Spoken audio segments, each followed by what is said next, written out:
And just like that, it's Wednesday night. Hey, Vic, how's it Oh, going over there? hey, it's going good. Good. I've been looking forward to this show for a while.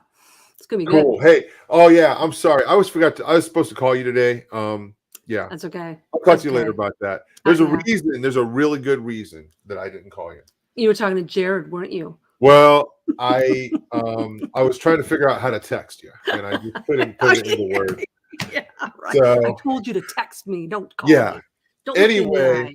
No red M&Ms. yeah, guys, hey, if you don't know, throughtheblack.com is the website. That's where you can find all of our archives. And Vic, we're stacking them up. We are I stacking know. up the archives. Lots of shows. We started off last season just Hmm. jumping in the deep end, talking about things like chaos magic, witchcraft, exposing Satanism, satanic ritual abuse. I did an interview with a Satanist on the street, and I don't know. We just did all kinds of stuff. We're back again, and I think we're going to have a good season. Pastor Sean and Colleen are. I almost feel like we're in a little friendly competition with these guys now because they're just like, you Oh. know what I'm saying? Oh, Uh, yeah. they've got a Yeah. show that they're doing on Dahmer here coming up, Yeah. and We gotta step it jumping up. into it. So, hey, what are you going to do? But, guys, anyway, throughtheblack.com is the website. And if you don't know, yes, back in March of last year, we launched this new clothing line called Ezekiel 8. This is the Gates of Hell Shall Not Prevail shirt. So we have some other stuff like that over there. If you guys want to check it out, we appreciate the support. We appreciate the prayers. And yeah, when you guys share this video, it helps us make more friends. But Vic, I don't want to really wait too much longer. I think this is going to be cool tonight. If anything, I do want to say this: if anything goes wrong, this will be your fault. My fault. Okay? Yeah, Okay. All but I right. don't think anything's going to go wrong. Okay? I'm holding the bag. That's okay. Yes. I'm confident. I'm gonna turn it over to you and let you introduce our guest tonight. All right. You guys are going to love this. And this is kind of, I feel like, in the vein of what Russ was doing. And so I just want to tell you guys how I came into contact with our guest tonight. Her name is Melissa Bourne. And I had gotten a very short email from her in reference to some podcast I had been on in reference to my book.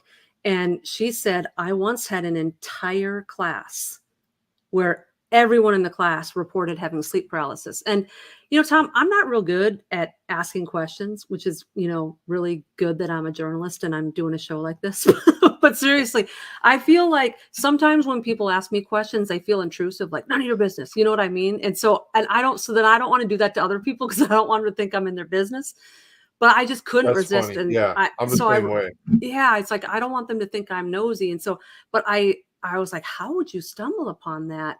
And so I wrote her back and basically said, how in the world did you stumble on that? And I got a just gold mine response from her. And she started sharing with me her job. And I'm not going to get ahead of it. I'm going to let her explain all that. But I was so intrigued and I got straight on the text machine because we don't call each other. I got straight on the text machine and said, Tom, I got a guest for us here. So without further ado, please welcome Melissa Bourne to the program. Hi guys, how are you? Hey, Hey, Melissa. Melissa, good to meet you again for the second time in just a few minutes. So, um, Yeah. And it's going to be Vicky's fault. yeah, it Yep. will be. If anything goes wrong, okay, yeah, you heard that part. But I'm not worried about it. So we have I'm this not either. thing. So sometimes this is what happens. Let me explain myself. In our history, sometimes we can bring a guest on, and then they get weird on us. Then it's like, oh, okay. Whoever invited the guest, like, well, I didn't know they were crazy. Okay, but The night's young. The night's yeah, young. yeah, Yeah. yeah. Yeah. So anyway, yeah, what a great way to bring on Melissa tonight. I don't Right. think No that pressure. she's crazy at all, but I do want to ask you, Melissa. A lot of people would think that this is, I don't know, way out of their comfort zone. Now, me and my kids, my family, okay, this is kind of weird, but my son is 15. My youngest son is 15, and my youngest daughter is 17. And our favorite show is Forensic Files, okay? So everywhere we go, my kids have seen so many episodes of Forensic Files, they have them memorized, okay? So anyway, we have an interest in this, but maybe the average person doesn't. How did you get to where you're at, find yourself teaching this and learning about it? Wow. Actually, I was a teacher before and decided I was going to become an attorney. Got through my third year of law school, said I don't want to practice law, finished law school, and definitely God's hand in it, because as I was completing law school, I was also working with adults, and a correctional officer that I was working with said, "Hey, there's a job opening for a teacher, basically, that will teach law, criminal law." I went, "No." Okay. So I applied for it. They called me for an interview the next day, and I got the job, and I've been there ever since. Yeah. So it was a complete God thing. And it's 1.8 miles from my home to boot. Is it high school, Melissa? And is it like a public school? It is It's a public high school. school. They have what's called CTE now, career and technical education. Okay. So my students are students that, well, I shouldn't say this. Some of my students are interested in law enforcement. A lot of them are interested in how to get out of trouble. So we do a lot of Constitution. We do and just criminal law for the most That was part. going to be my next question was the students that take your class, like, what do they want to do? Yeah, it varies. It's supposed to be, they're kind of checking out, seeing if they want to get into law enforcement, corrections, that type of thing. So Now, have you seen students like take your class and then go to police academy or something like that? Oh yeah, several that didn't even like police officers. Oh, wow. Wow. I have, the majority do not like police officers when they start. Huh. Well, Has that gotten worse now in the last few years with the whole George Floyd and the whole, what is that, defund the police stuff? Is there a lot of that going on in the school? You know, I took my students and a bunch of us baked cookies and took them around to the local police department. So we didn't let it get there. That's awesome. That's so cool. That was just one of You're those giving things. me goosebumps. That's amazing. That's so cool. That's so cool. Okay, Tom, we're 8 minutes in. She's not crazy yet. Okay, good. Okay. So no, that's amazing. And obviously the climate in this country has changed in the last couple of years. Kind of and we've seen groups of people become very, even colder towards law enforcement. One of the things we see, okay, and this kind of pops up a lot, is we see this we see these teachers that have these like liberal agendas, you know what I'm saying, that are trying to infiltrate schools or trying to brainwash students and things like this. This is like getting exposed over and over. And I know you are on the left coast. Is there like, have you seen anything like that or run into anything like that? Yes and no. Because we are a smaller kind of a farming type community, the majority Hispanic, probably 98, 99% Hispanic, those families tend to lean more towards family values. So what we do have, and again, it's a small town, because, everybody thinks California is LA, San Francisco. There's a whole lot of California. I mean, I grew up in a place there was more cows than people. Okay. So you have people, and, I worked in the fields. The kids know what it's like to work in the fields. They know what it's like to work. There's families, usually mom and dad, a lot of gangs though, have a lot of gangs. And again, the big one in Santa Muerte is where we come in. A lot of demonic activity. Again, you have a few teachers. Like, I mean, there was one who tried to tell the students there was no such thing as communism. Took care of that. But overall, not a lot of the stuff that you're seeing in the media as much. It's really, I mean, it's all tied in, of course. You know, I have kids seeing the shadow people everywhere. I have kids, Well, parents is practicing witchcraft. no, that's interesting because I mean, you teach criminal law, right? Yes, But it seems like the paranormal comes up in your with among your students, right? all the time, all the time. And if they, well, kids, once you develop a relationship with them, with anyone, they start talking, right? Mm-hmm. So they talk, they tell me things. They tell me things that have happened. And as I told Vicky, I had an entire class a couple years ago that it came up. Do you know anything about sleep paralysis? I was like, a little bit. What's that? Entire class. Yeah, that's happened to me. Talking about, you know, outer body experiences, looking down where they can't get away, being terrified, which is when I saw Vicky's book. I was like, oh, okay. This could be, and I saw you on another show somewhere. I'm not sure which one, but you know, it was kind of insane. So Well, that's fascinating. Mm-hmm. Now, when we're at conferences, sometimes we'll ask people to raise their hand who has had sleep paralysis, and you know, a good amount of people go up, but not everybody. And that's very interesting that that happened. Did you like when you talked to them? Did you kind of figure out like the source of it or anything like that? different sources. We talked about it again. I mentioned we have, first of all, everybody in the class was Catholic, okay, Roman Catholic, and then that Catholicism is highly intermixed with the Santa Muerte. Mm-hmm. So, I mean, that's where I see it coming from. I see a lot of the jewelry. I mean, you can't go to the grocery store out there. There's a big figure of Santa Muerte in front of the grocery store. Mm-hmm. I mean, so it's not like it's everywhere. It's everywhere. It's So, all around. for anybody tuning in that doesn't know what that is, can you explain what Santa Muerte is?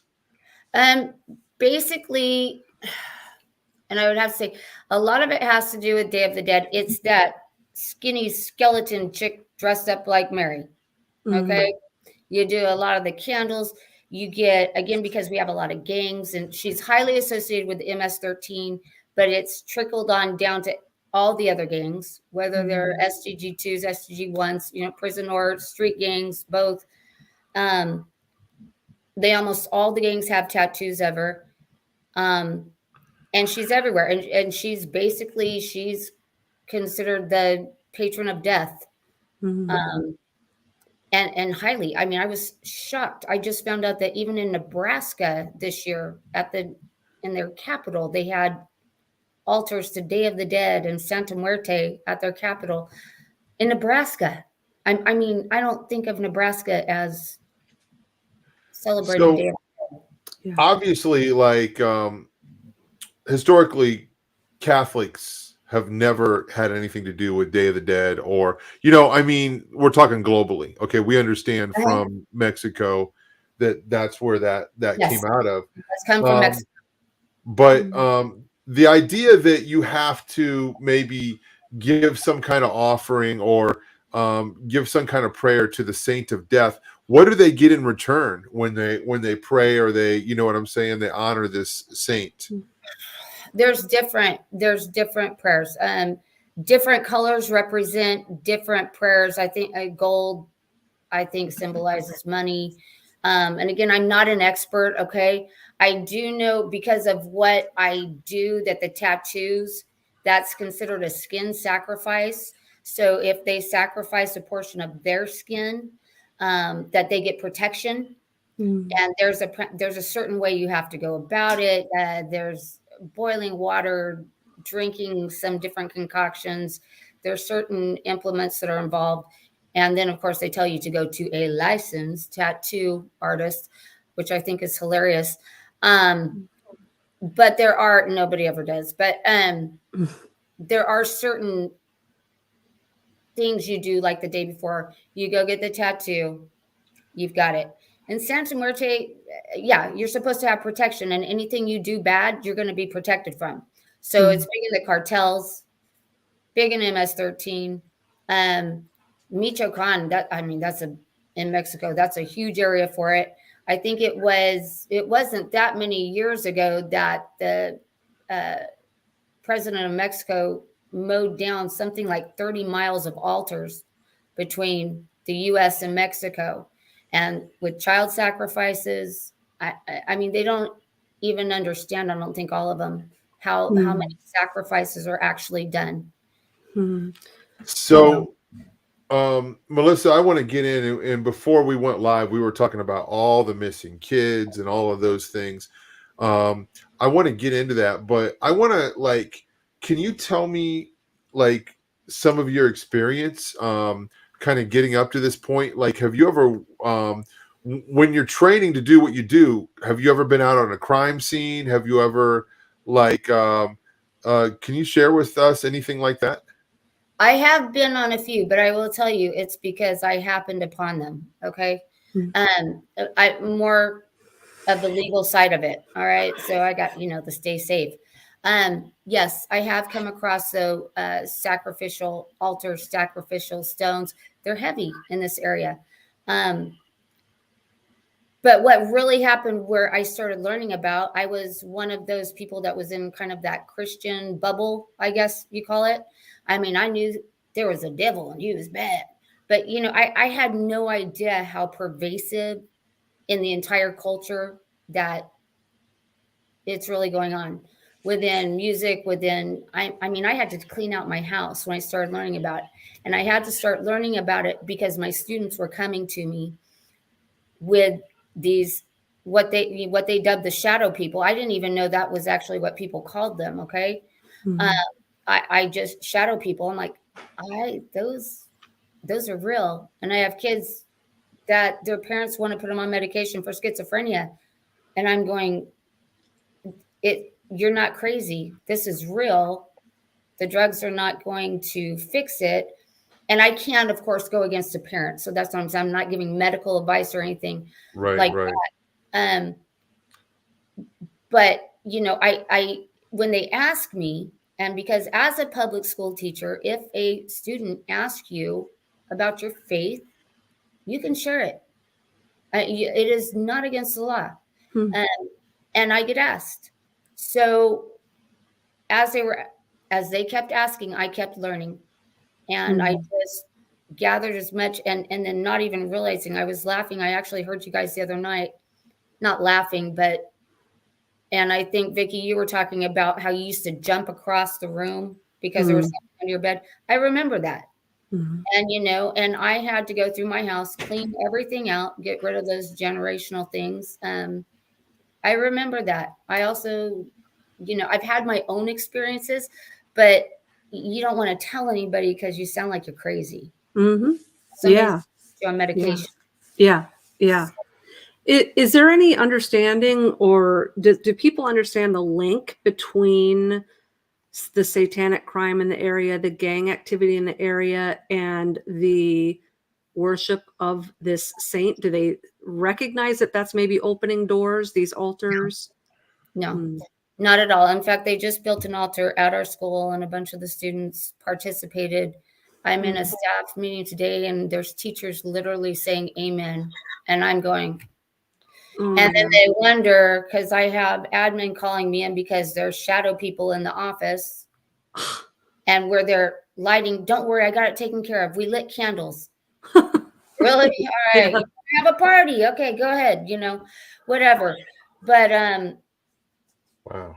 Anyway, I mean, I don't even remember what the question was. Well, I'm just, I'm blown away by what you're saying. Building an altar, at the school, and, shadow people are showing up. So they are lighting candles to appease the source of it. In other words, we're making a peace offering with this saint of death. So maybe it'll calm down some of the stuff. And, obviously anybody, that watches our show knows that we believe in the authority of Christ. Okay. And we believe that we can, anybody who's a Christian can command the demonic presence to leave, and it has to leave. So it's interesting that it's almost like it's a game that's played, and there's rules, and we understand that people that that are involved in the occult, involved in gang activity like this, it's the same thing. And Santa Muerte is almost like it's like a offshoot of Catholicism, but for a place for gang members to get protection. Okay, obviously Catholics, they pray to the saints, they pray to Mary, things like that. Yeah, and when you're MS-13 or something like that, you kind of figure out, well, okay, what we're doing is kind of bad, so we need a bad version of this, right? So it's kind of a twist on Catholicism. Wow, I don't know, I'm shocked. That's kind of crazy. It's been incorporated and into, if you're Hispanic, basically incorporated, but it has spread. Not just across the US, it's going into Canada, it's going into Europe, it's spreading. And I find that terrifying in many ways, because people are lost. They think they're doing something good, and yet they have these entities now that are introduced into their life. We were just looking at schizophrenia yesterday, and they're saying it's a mental condition. And I'm like, well, it affects you mentally, but they're seeing these things. And even the patients with it are saying, we see demons. They never see, fluffy little bunnies running through a field. They see demons. They see things stabbing them. You have people with wounds on them after seeing some of these entities, with no explanation. Anyway, they don't understand what they're doing is bringing this stuff in, and they don't understand the source. Some do, but many do not understand that the source is what they're opening a door, they're asking them in, and you're not going to get rid of them until you get rid of all that stuff and accept Christ. They have to, there's no way to get to Christ except through Right. Christ. I mean, you can't do it with works. Right. They have no idea. They have no idea. So for anybody, that's tuning in, we are talking to Melissa Bourne, Dr. Melissa Bourne, right? And okay, and anyway, well, I mentioned that because I think you have some friends that are just that are popping into the chat room and saying hello to you. So anyway, yeah, I'm supposed to give my students a big shout out. Third period, love you. Okay, yeah. If you're watching, love you. Hey, let me ask you this, Melissa. You mentioned you brought up schizophrenia yesterday, okay? And we kind of look at that like people ask me over the years, what do you think about schizophrenia? Okay, Christians, non-Christians, whatever. And I answer it this way, and I want to kind of get like an insight of what you guys were talking about in your class. I think it's interesting, but I think we all hear voices. Christians are inspired by God to go, hey, go help that person. You know what I'm saying? Or hey, do this or give somebody a call or pray for that person. And then if you're not in tune with God, there can be temptation. Even the enemy tempts Christians, but there's temptation. People hear voices, okay? And what we would call schizophrenia, I believe that in some situations, if somebody has some kind of head trauma, it could cause something that is maybe not spiritual. But I feel for the most part that the people that are experiencing voices have opened themselves up to something, supernaturally, spiritual, dark spiritually. Okay. So what was that conversation like in your class when you're talking about schizophrenia? It's tough. And I told my students, I go, this is really tough for me because you guys know how I believe. I said, so, I told them this is what the medical, sorry, I have dogs going nuts. it's tough, again, because of my belief system, and the kids know my belief system because they've asked me about my belief system. But what I see in the actual schizophrenia type cases I've dealt with, again, they say it's brought on by trauma, is I see a lot of, during childhood, being subjected to ritual abuse. And so because of that ritual abuse, they've it's opened a door for those demonic entities. And as you well know, there can be way more than one. There can be several. I mean, legion, we are many. Some of these people claim, we just looked at a woman today, she claims up to 2,500. I don't know how she counts them, but that's another story. But that's how it's hard to teach it.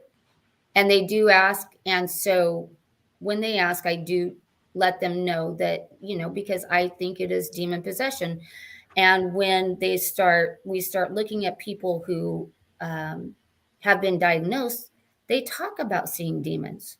So I don't know how you can teach it from a purely clinical type when the clinical community has no idea what actually causes it or what actually sustains it or how to treat it in any way. The only people I know that have ever been cured of schizophrenia are those that have become Christians, that have accepted Jesus Christ. Mm-hmm. Mm-hmm. Amen. I agree. Yeah. I agree with Amen. that. Go ahead, Vic.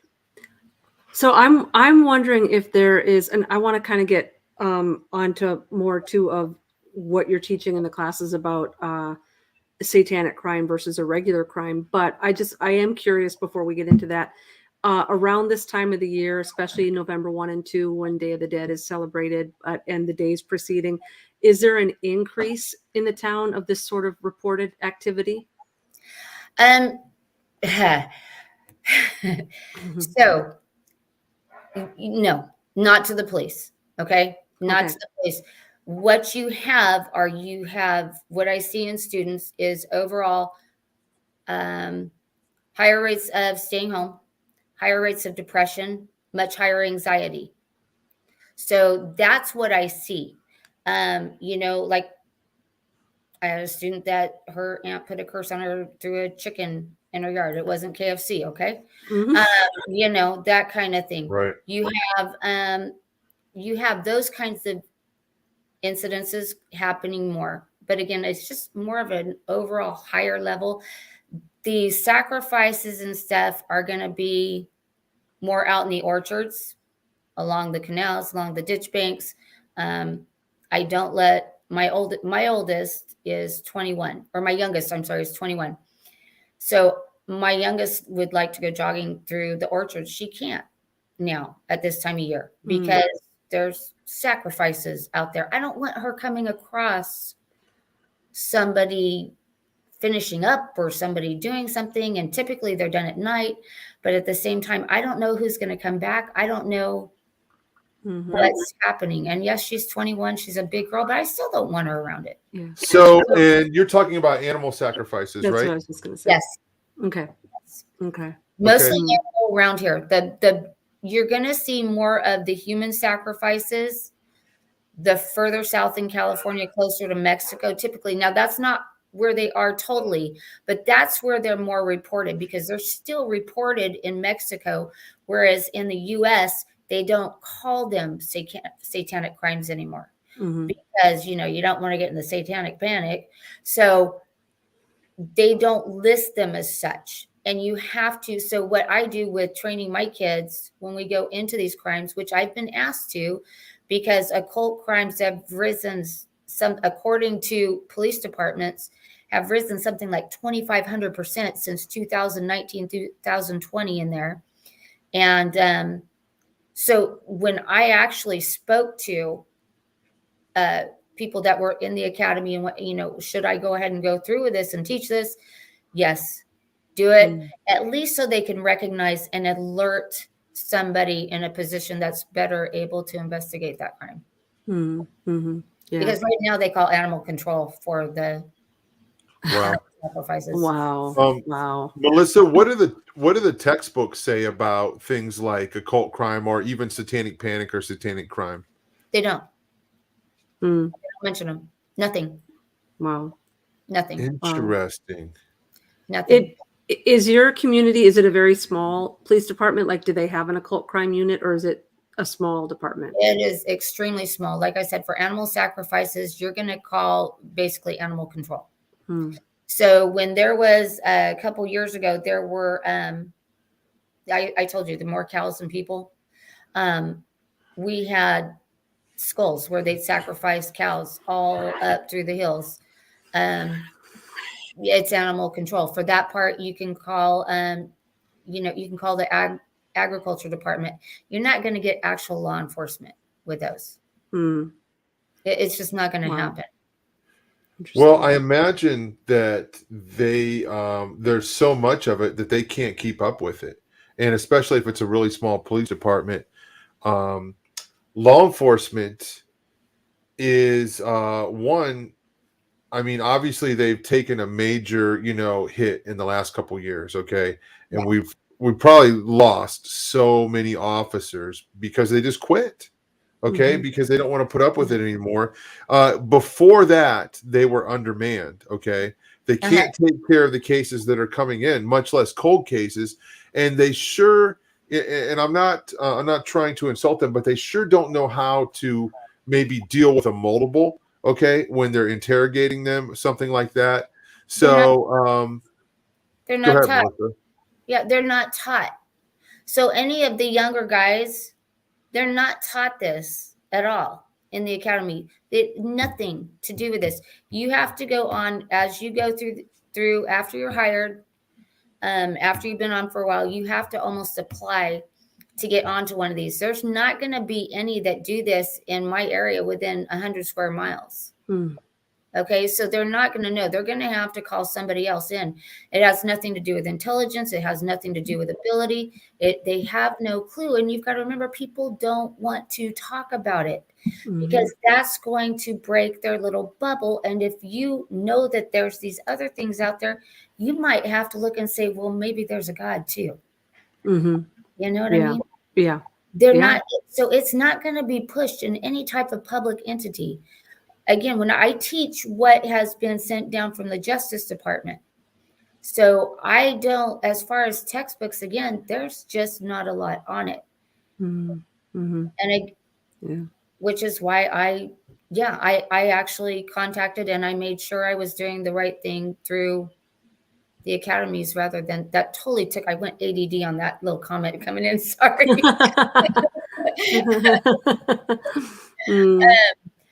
But that's what I took. I mean, they don't teach the high holidays. They don't know. They have absolutely no clue. Yet at the same time, you would think it would be fairly well known when you have students coming to school with like Baphomet earrings, or gates. You have these things all, but even the teachers, they wear satanic emblems on their shirt. They have no clue. So there's really, there is no, they don't know. My own mother thinks I have lost it when I'm like, you need to get rid of this, this, and this, because those they're symbols. They're symbolic. They really don't know. I mean, most necklaces now, the little girls wear, they're half moons, crescent moons. You've got suns. Aren't they cute? And not that there's anything wrong with the sun. I thank God for the sun. But how many people, that's where this whole Babylonian worship came. And it's just gone down the line and we're not done with it. It's still going. They don't want to hear it. They don't want to hear it. Yeah. Even it's interesting, Melissa, even some of the emails that I was going through tonight, I was answering emails for like 2 hours from people writing in. And there's kind of a theme. It's interesting how I'll get like themes, like, and it probably has to do with like what show I did that week and something particular I mentioned. But the theme of a lot of the emails that I got today were people would wake up in this paralytic state, with this sense of oppression in the room. And many of them were talking about almost like projections on the wall or on their sheets or on their body that were runes or letters or geometric shapes. And I had many of them say that. And, it's nonsensical. It doesn't spell anything that means anything to them. They don't necessarily know what the shapes are or what the meaning is, but it is interesting that, we have these innocuous kind of things that we put on thinking nothing of it, but that's part of sigil magic is if you've got that symbol on and people are seeing it and it's absorbing into their non-conscious, it's doing something. And one guy who wrote to me a while back, it was really interesting. He had a sleep paralysis experience and he woke up terrified and he was in that cold sweat. And so he went into his bathroom, and I don't know if he was still in the paralytic state or what was going on, but he said he was in his bathroom splashing water on his face and his lights almost like went blue light. Mm-hmm. And he looked in the mirror and he just had pajamas on that just had like a little design on it. And the blue light that flashed showed embedded in this pajama like design these very occult symbols. And so the next day when he woke up, he looked at it and then he saw it, because it was just a part of the pattern. And so I think that a lot of people don't understand the real power to these symbols and sigils. And it's unfortunate that things that shouldn't belong to them have been hijacked. Like you said, the sun and the moon, God created them. The owl, God created the owls. They've taken these things. But I kind of want to talk a little bit about symbols because I know that's something that you have a lot of knowledge on, and that plays into the crime scenes. So how do you bring symbols into your classroom when you teach on that?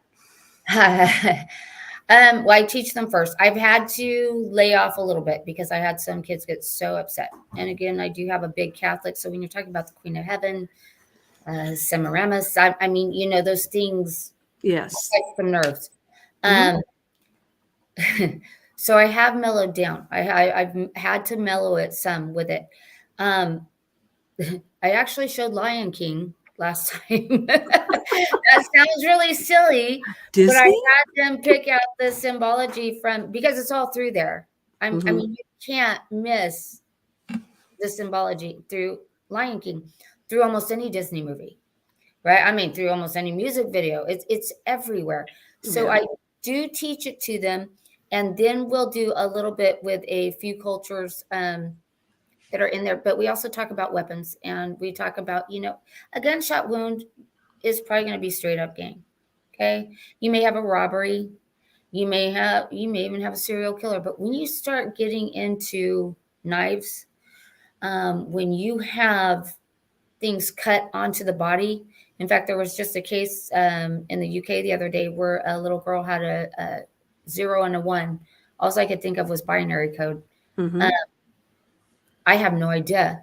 I'm thinking binary code and I'm going, okay, it's still, I know it has meaning. I don't know what it is yet. Okay. And then she was dismembered and put into a suitcase. We know. And of course she was raped before. You know what that is.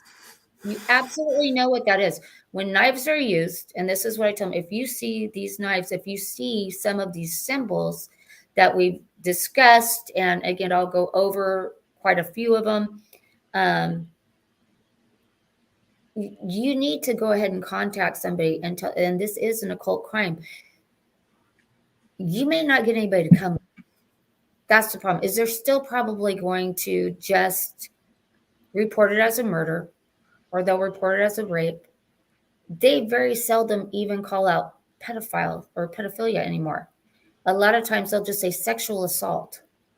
That I think it goes a lot deeper than that when you dismember a body and put it into a suitcase and put, all I can think of is a binary code. And it was not carved onto their body, nor was it, they didn't give a lot of information on how it was on their body.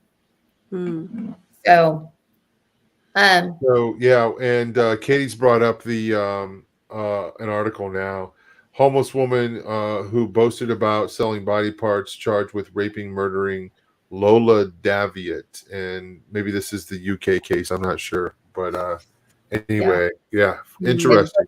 It looks like it, but I don't remember. I didn't have that headline. I had another one, but it said the names sound correct. I'm proud. Mm.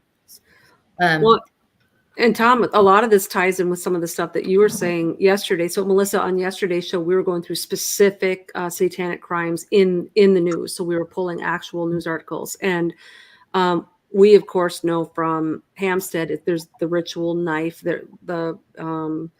Elisa goes into detail about the knife and the dismembering, and then you brought up that film, Tom, with the suitcase, and so it just like it does seem to be the kind of the earmarks of occult level ritual type crime.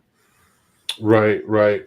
You know, and again, our audience they know this pretty well, but the reason for a ritual is to summon, and to send a demon, to get protection. And I'm I know a lot of this stuff. We have a friend who's a regular on the show, Greg Reed. He lives in El Paso, Texas, right on the border. He Yeah. tells us about Santa Muerte all the time. But I'm kind of shocked hearing you talk about that they build an altar at the school and there's so many sacrifices that are happening. I can't imagine what like even the atmosphere is like in your town where there are so many altars and demons summoned. Is there any Christian churches close to you? Like, what is it like to be a Christian church in your area of the world? Okay, so I am in actually what's considered the Bible Belt of California. Let that sink in. Okay. I'm not kidding. I'm not kidding. It is considered the Bible Belt of California. Okay. Very red, most nice people that live in a bubble. All right. Because they weren't taught these things in church.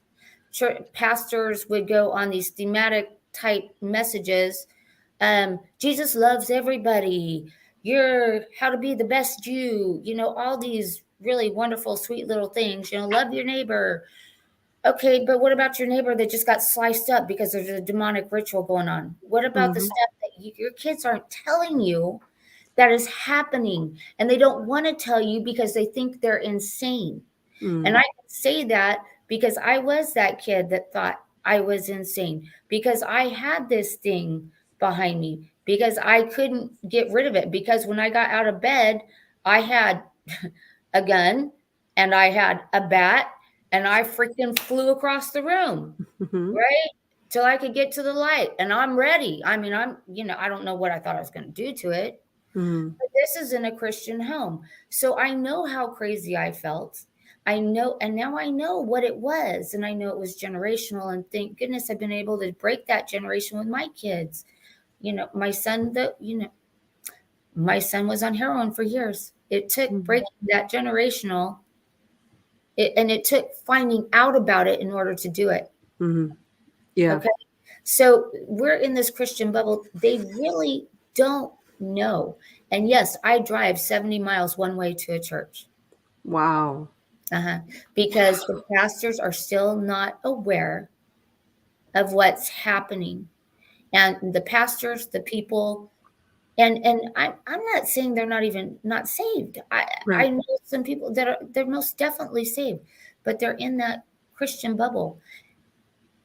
But then when attacks come on their kids, and their kids are not going to tell them more than likely. Or if the kids do tell them, they'll be like, oh, you were having a bad dream. Yep. Yeah, Melissa, Yeah. I'm so glad to have you on tonight. And I like the way you describe it, a bubble. You know what I'm saying? It's so simple, and it's a great way to illustrate it. We kind of have a saying here, or a slogan, blast your paradigm, and just kind of trying to get people to break out of this trance that they're in when it comes to just everything is okay. There are things going on in the world that we can't see, and we need to be aware of them because the enemy is working behind the scenes and attacking people. We need Christians who are aware and ready for action. So anyway, wow, I don't know. I just feel like there's so many different ways that we could go, but missing persons, okay? it's a phenomena around the world. People in every country, you know, I was talking about this just recently when I spoke at a conference this last weekend, and I was talking about in Scotland, in the malls, they got gigantic posters of missing kids, and they're bringing awareness to trafficking and kidnapping. And it's like, when you're in Scotland, where are they taking the kids? You know what I'm saying? I mean, in America, there's a lot of places to hide, but they are right there on that island, you know, in Scotland and England, and there's like no place to go. But it's a problem all around the world, and this is a very lucrative business when you can own a modern day slave, okay, and use them, okay, whether it's a pimp or a trafficker or whatever, or they're using him, you know, as a mule to smuggle drugs, or I mean, there's so many uses, you know, for the human commodity. What I mean, I just kind of want you to elaborate on what I'm getting started here, just about the epidemic of human trafficking. What I'm aware of, and again, you know, we are having this huge influx of immigration. All right. And it's illegal immigration. These are not people that you want as your neighbor. Okay. I don't know if you've watched some of these. I've seen some videos of some that they're obviously possessed. I mean, they're shouting out to Satan, and I'm going, what the heck? Right. So, and again, you know, my students, again, we're probably 98, 99% Hispanic. You know, they don't want these people living next to them. That's what I tell them. It's like, it's not about not you know, good people coming in and becoming citizens in the U.S. because we want good people in. Right. This is about, though, kids by the hundreds of thousands going missing that nobody is even reporting. I mean, I think I said 200. I can't remember if it's 150 or 250. I know that's a big discrepancy. I have a lot of numbers in my head. Well over 100,000 kids. And I want to say the last stat was 250,000 that are missing children from Mexico. And who has said anything about it? You have to go down onto the end of some story that was written, and Reuters had a little bit about it at one point. I mean, you'll get little bits at the very end that have nothing to do with the headline, and you'll read these stats. You'll go into missing persons. Well, guess what? There's no missing persons reports filed on these kids, because who's going to file them? The people smuggling them over? They're not going to do it. You know, so there's no reports. So you have all these kids missing, and, you know, I pray for them. I don't know. I know some of them are being used in satanic rituals. I know some of them are being used for mules. We know some of them are sex, you know, various purposes, all nefarious purposes. And then in Ukraine, I mean, and just again, this little blip, 70,000 children missing. And then another little blip. Oh, Zelensky claims that Russia is kidnapping Ukrainian children.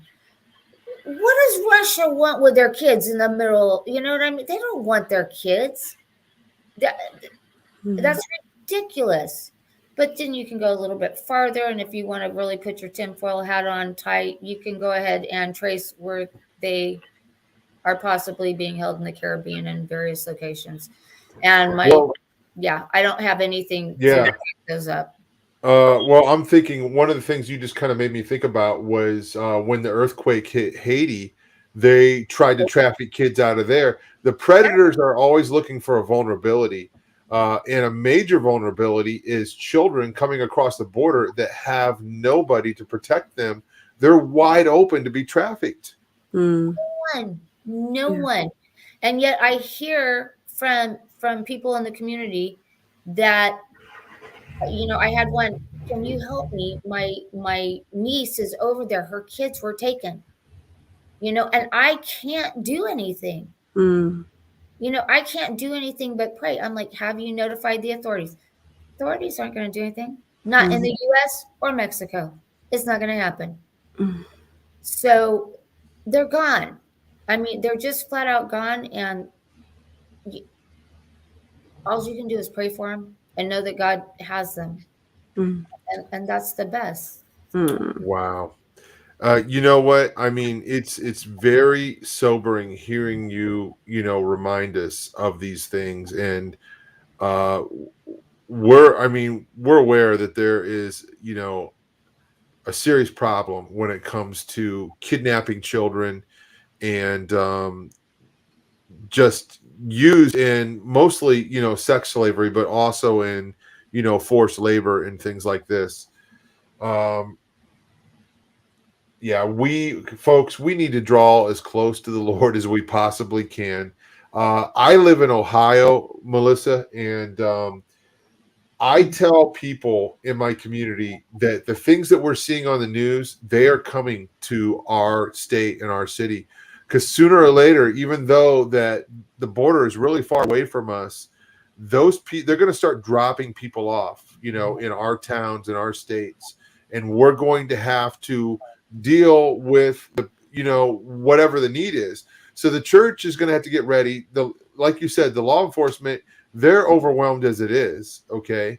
The church is going to have to, they're going to have to be ready, and the citizens are going to have to be ready also to protect their homes.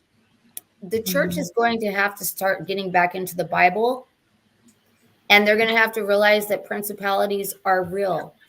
And until they do, you're not going to have a public to fight any of this. You're not going to have law enforcement. You're not going to have adults coming and kids growing up into adults learning this. Remember, I mean, these are things that we're taught. The stuff that we're talking about, kids knew that. My grandma knew a lot of the symbolism. It has not been passed down.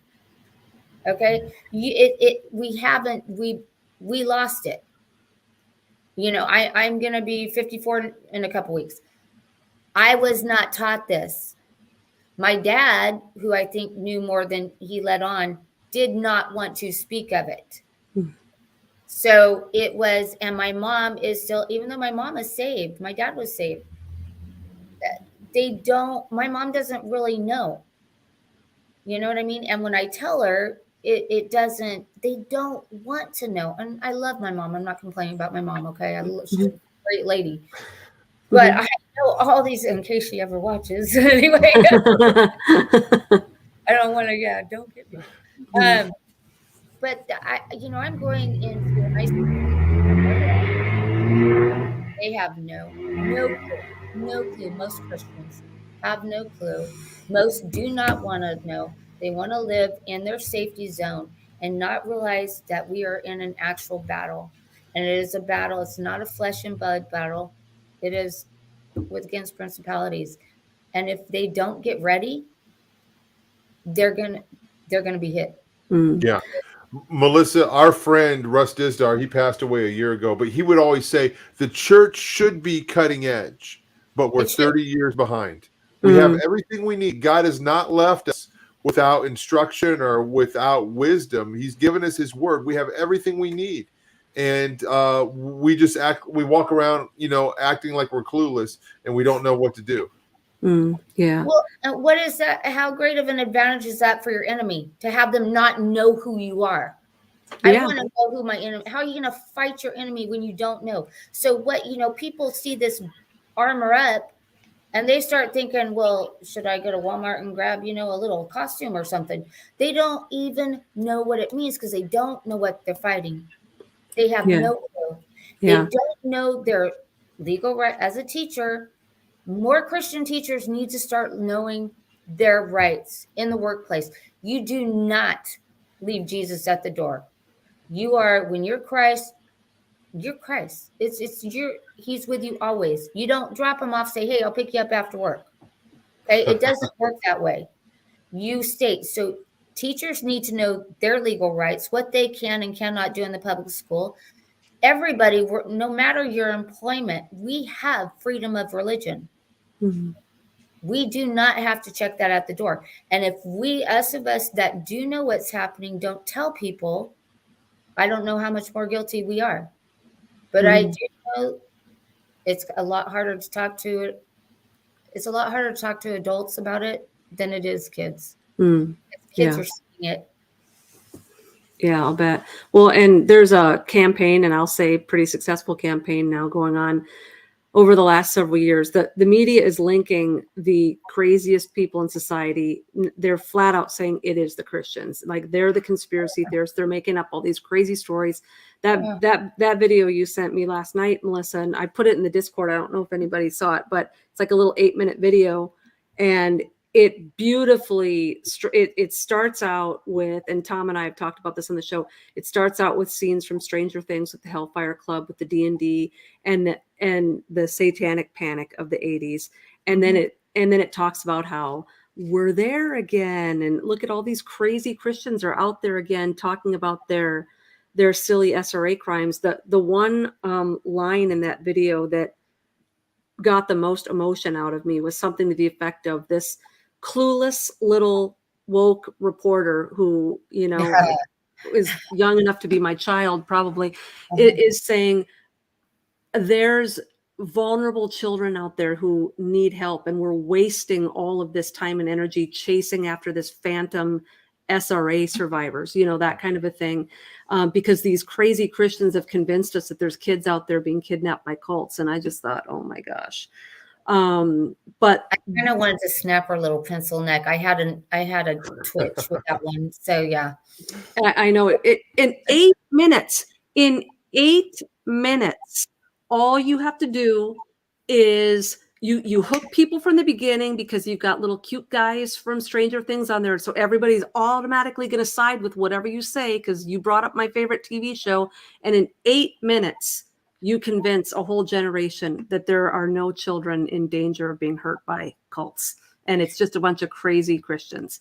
It is terrifying, the power of the media, and Christians need to stop being afraid of it, and we need to be shame resilient. And who cares if people call us names? We're not greater than our master. They hated Jesus, they're going to hate us. Get used to it. Stop caring what they think. Doesn't matter if we're cool or not. There are kids out there that are losing their lives. They're turning up missing, and I'm not going to stop fighting for them because a bunch of woke people making YouTube videos think I'm silly. Well, Melissa, good. Yeah, I agree with no, you. I was going to ask you to respond to that. I didn't watch the video. I'm going to watch it after the show tonight. But what is your response to that? People saying that this is not real. Kind of like that. I wake up, and especially, and I hate to say it, but it is, at least in what I see, it's more Christians that don't believe it. More so Christians.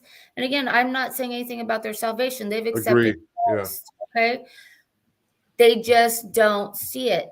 And unfortunately, these are some of the same Christians that their kids, they're taking for mental health, going into mental health, taking them to psychiatrists and getting them on drugs for things that are not medicated.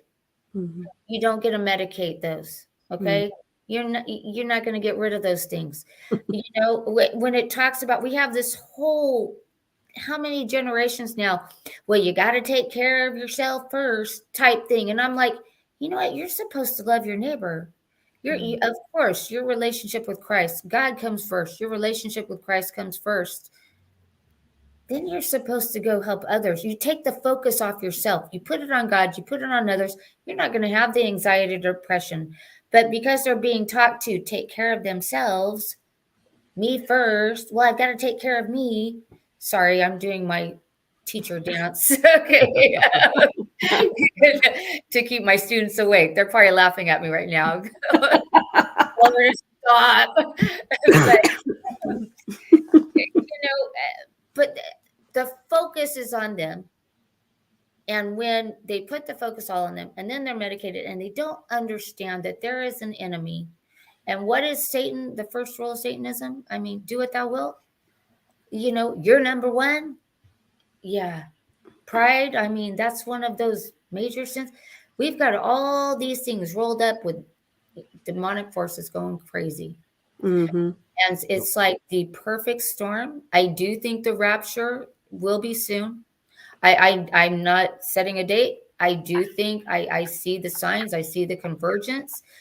I also, I don't know, because I am relatively, I had no idea until just a very few years ago that any of this stuff was going on. Mm. But the demonic realm sure seems to be amping up. I got to wonder if it amped up before Jesus' first coming. I think it may be amping up again now, because I've never seen stuff like this. Mm. I'm looking over where I was sleeping. I had never dealt with sleep paralysis. And as I'm learning, I dealt with other things. But I know one night, I was asleep, and I prayed before I went to sleep. I always do. I've stopped TV. I don't watch TV. I don't do, because I can't. There's too much out there. I don't want to let anything in. I can't, not in my environment. I have to be very careful.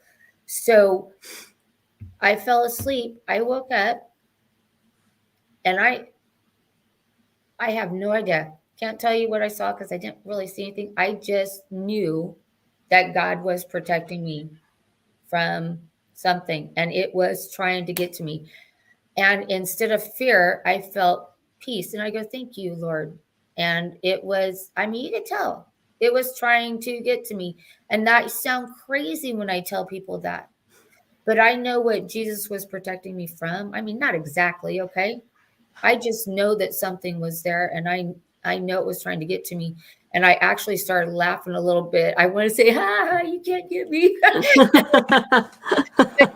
instead of that abject fear that people are in, and you know what it feels like to think something is right behind you, to know there is, to know that something is under your bed, to know that something is in that next room waiting for you through that door. You know that fear. So I didn't have that fear. I know God is protecting me. I can't have any chinks in my armor.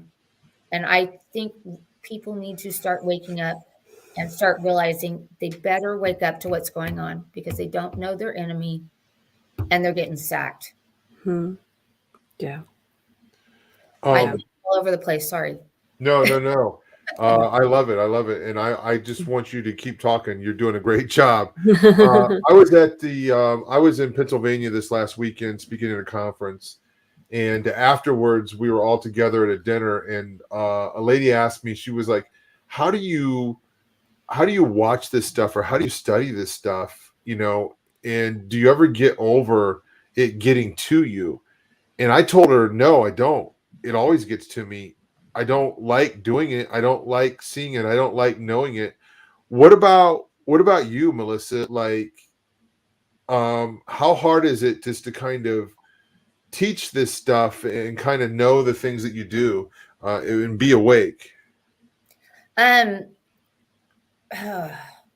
actually phoned my pastor, and I went to people, because it was all new. Okay. So one of the first things I did is I started learning about Babel. Okay. I wanted to learn about Babylon. I wanted to learn about the Tower of Babel. I needed to find, because that's where it started, right? There's nothing outside of that. Nothing new. It's all the same Tammuz, Semiramis and Nimrod. It's all the same trilogy throughout. Whether you have sun god, moon goddess, it's all the same. So I started there, and I was okay with that, because that was history. Then I started listening to Billy Crone and his series on the occult, which I highly recommend. And I was okay. There came a point where I was like, okay, Lord, I just need to learn about this. And I was being kind of told that, you get that quiet, small voice. Okay, it's probably enough, Melissa. You probably need to stop now. It's probably enough. And then one night it was just like, enough. I got smacked. Okay. Not physically, not literally, but enough. I go, okay. And I turned it off. I do not get into it now unless I know enough. I am not an expert. I'm not going to be an expert. I know enough to help. There are times I have to learn more. I had a student that his mother was cooking with a mirror and pictures and some stuff that I wasn't totally familiar with. I had to go learn about that, but I do it more now. I'm aware of it. I do it on an as needed basis because there can be too much. There can be too much. There, at least for me. Okay, I got to that point again. If God wants me to learn about something else, He's going to put it in my path. I know what to look for so that I know what I need to learn about. Absolutely. Yeah, I just want to reiterate that too, because I know there have been times, even in my sleep paralysis research, where the Holy Spirit said, no more, take a break. And I would go away from it for years and I would come back to it. And there's certain things that unless God is calling you into some sort of a ministry, or you're going to be rescuing people or doing deliverance, like I don't think Christians should study Kabbalah and read a bunch of stuff. And like, you're not going to run into too many Kabbalists who you're going to be sharing Christ with. And all you need to know is the truth to share Christ with people. But I have had many people in leadership tell me, don't even own a book on Kabbalah, don't have it in your house. And so we really, so many of us, when we're watching a particular movie or something, and we'll hear the Holy Spirit say, shut it off. You better do it. Yeah. I mean, in the moment you hear that voice, just, you better do it. Even if it's something innocuous, just never ignore that voice. Very true. Very true. But at the same time, don't be ignorant. Knowing what the symbolism is, once I would say if somebody wants to learn, the symbolism is everywhere around you anyway. And you're wearing it as talismans and you're inviting these things in with it. I would say that is a good place to start, is to know that symbolism, because just knowing the symbolism made me shut off the TV. Mm-hmm. Just knowing the symbolism, I'm not doing anything. I'm not doing Christmas this year. I'm not doing Tamusa's birthday. Okay. And people are like, oh, you're being legalistic. No, I am being set apart like God called me to be. I have no business celebrating the birthday of Tammuz, Saturnalia. It's what is it? The Demon's Revelry and yeah. I'm not there. I'm not there anymore. That's not part of who I am. And I used to make Martha Stewart look like kind of a Grinch. Okay. So I went all out. I'm not doing it anymore. My kids are furious with me. They'll get over it. I'm set apart. How much more are my kids going to learn in the long run? Melissa, I wanted to ask you, are you familiar with Bohemian Grove? Yeah. So, I mean, what is your response? Here you are in a different part of the state. And then once a year, well, I mean, they do this in July, but they do it more than once a year. They have a thing called a cremation to care, where they do a mock sacrifice, and it's politicians and elites and bankers that show up there, and you're dealing with what you're dealing with. I mean, isn't that crazy? Well, of course. Yeah. I mean, no, the whole Bohemian Grove thing. I mean, yeah, and then there's songs about it.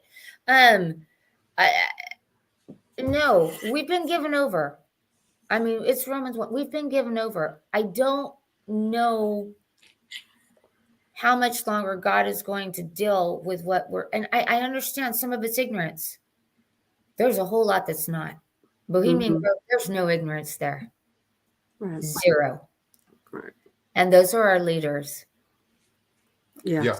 So you did hear the prayer when the inaugural prayer, when they said that everybody made a big deal out of amen and a woman. Yeah. I remember that. Yeah. Pray to the God of Shiva. I mean, this is in what we are given over. I mean, it is Romans 1. So who cares about jobs now? I mean, I don't mean to be, but we don't have, I don't see us having that much time left. I think that, and I tell my kids, one day I'll be gone. And a whole lot of other people will too. It wasn't aliens. You know what? Jesus, he's going to take me out of here. And unless you accept Christ as your savior, you don't go to a priest to confess your sins, because a priest can't forgive your sins. Only Jesus Christ can. If you don't accept Christ, you're here. And you may or may not make it, but if you take that mark on your right hand or on your forehead, you will be in hell. I don't care how many Hail Marys you say. It's going down. So, I let them know I'm going to be gone. And I do fully expect when, and I hope, I can't say that for certain. We don't know God's timing on that. But I think most people in the Christian, kind of in the church community, realize it doesn't seem like we have much longer. Does it to you? Well, we are in some times that are definitely unprecedented. I'm like you, I can't set a date, but we've asked these questions for a long time. Is the Antichrist alive on the earth? Okay. Is the false prophet alive? What are, how are they operating? We're curious about these same things. And I have a lot of friends that are a lot smarter than me on this, and they can't even figure it out. So but Just yeah. It seems like we're close. And Yeah. again, when you have the satanic, how many goats? The Chattahoochee River, they sacrifice the goats in it every year, right? Mm-hmm. And those sacrifices have gone through the roof. And what I've seen satanic sacrificing going through the roof. My son's crawling under a cord, so he's not seen right now. I'm sorry. Okay. My son does the same thing. Like if I ask him to bring me a bottle of water, he will just stick his hand in. So. There you go. Anyway, I with everything ramping up like it is, I think, well, and not just, of course, the rapture could happen at any time. We also don't know. We're not promised tomorrow no matter what. So you got all this stuff around you. I think it's time to set yourself apart, realize what you're fighting, and get on the ball and realize that you're not going to see God unless you go through Jesus Christ, unless you believe in him. You're not going to work. Well, we definitely agree on that. And just to kind of back you up, we say on this show, the deception is going to increase. The demonic activity is going to increase, until, there is a return of Christ. So again, I don't know when that's going to happen, but I do believe we're going to see the increase, and we need to draw as close to him as we possibly can, because things are going to get crazy. So no doubt. Vic?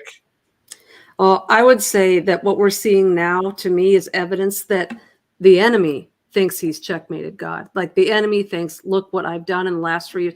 Like they're getting so overt and so cocky because they think it's the end. Yeah. They think they've got this in the bag.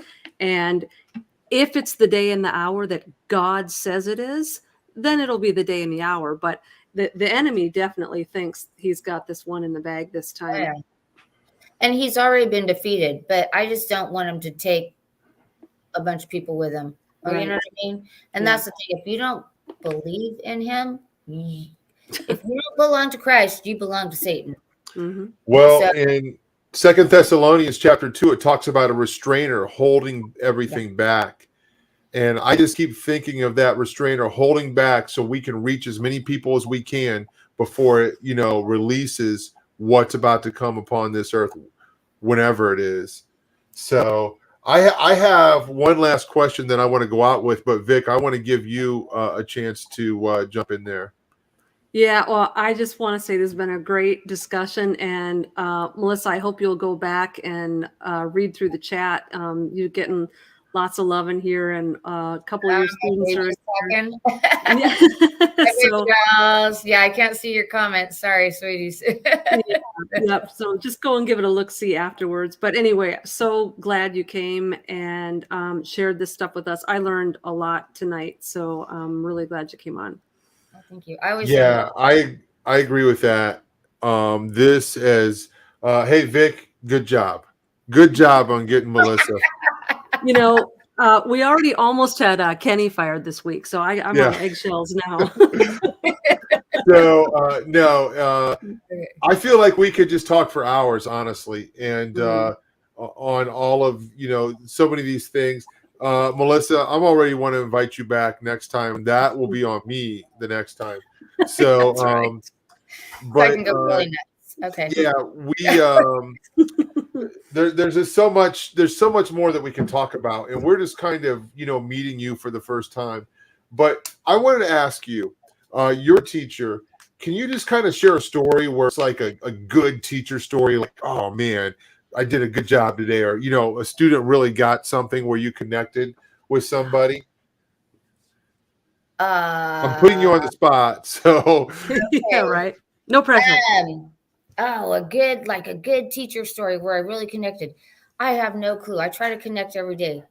So, I'm in there. I can tell you, I do. I love my students. I call them my kids. They're my kids.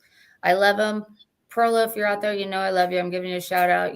My babies, I got them all. I don't want to say too many names because they'll say, oh, they're your favorite. And they really are all my favorite. And I think though, and whether you're a teacher, whether you're anything, you build that relationship with them, and they're my babies. They know they're my babies. They know I love them. I yell at them. I tell them to shut up with love. I love them though. I truly do, and I want what's best for them. So I don't know. I don't think you should go into it teaching unless you do love them.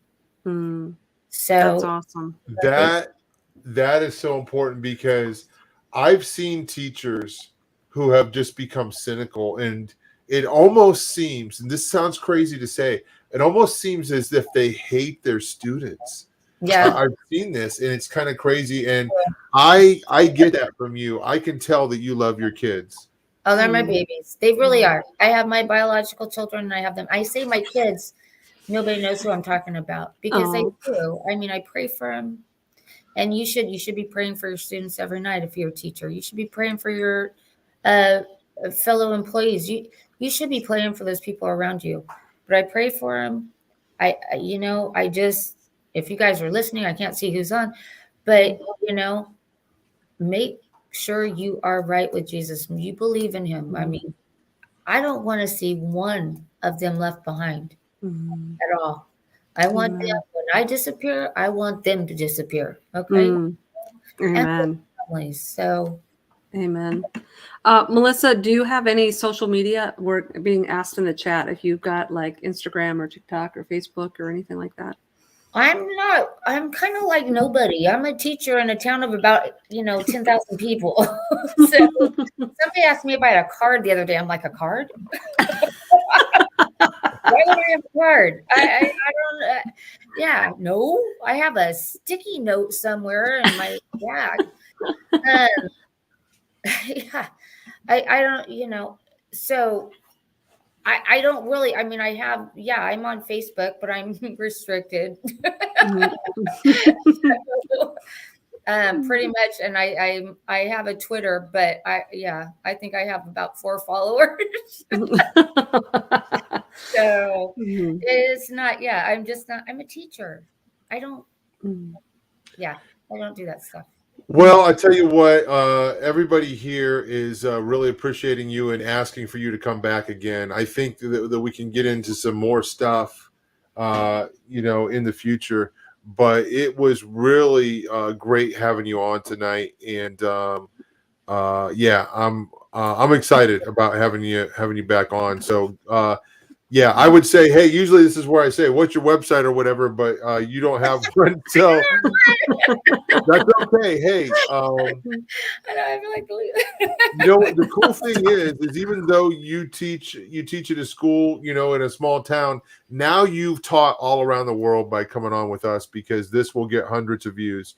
So, and hopefully thousands, but Melissa, thank you so much for hanging out with us tonight. If you stay till after we end this show, then we'll say bye to you off the air. Okay. Okay. Thank you so much for having me. It was nice meeting you. Yep. Hey guys, thank you so much for hanging out tonight. God bless everybody. We will see you tomorrow night. Colleen will be back with Thursday's show. All right.